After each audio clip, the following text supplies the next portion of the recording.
John Dowd is the lead defense lawyer on Donald Trump's legal team, and we learned today that he has resigned effective immediately from that team, so he's no longer going to be representing the president. So this is really significant because we are now 10 months into Special Counsel Robert Mueller's investigation. There have been a lot of negotiations back and forth led by John Dowd as to whether or not the president will sit down for an interview with Mueller and his team. And so now it's unclear what the next step is going to be, because basically the point person and lead negotiator and point of contact for Mueller's team is no longer calling the shots.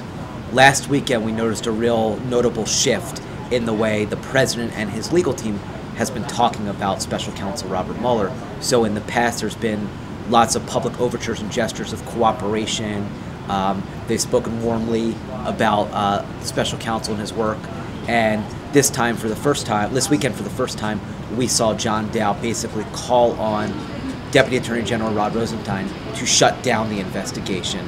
He initially said he was speaking for the president. He later said he was not, and the White House on Sunday had to clarify that there were no plans to try to terminate the investigation. There's been obviously a divide as to whether or not the president's going to speak with Mueller. So you'll remember that in January, Trump came out and said, "I'm very eager to speak under oath to Mueller," but Dowd has been much more cautious and apprehensive, and his lawyers, Trump's lawyers, have not publicly committed in any way to any sort of interview.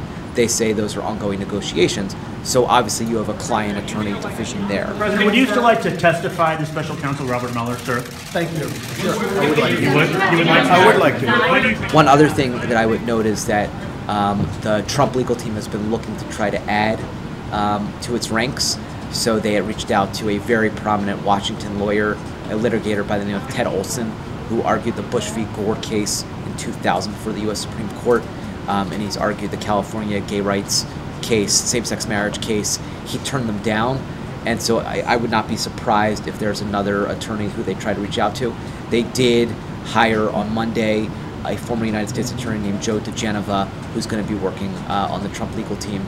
And one thing that DeGeneva is notable for is an interview with Fox News from January in which he basically said the FBI officials were part of a brazen plot to exonerate Hillary Clinton and frame Donald Trump for a fictional, non-existent crime. So that gives you a flavor of where the defense legal strategy might be going. Intellectual property theft situation.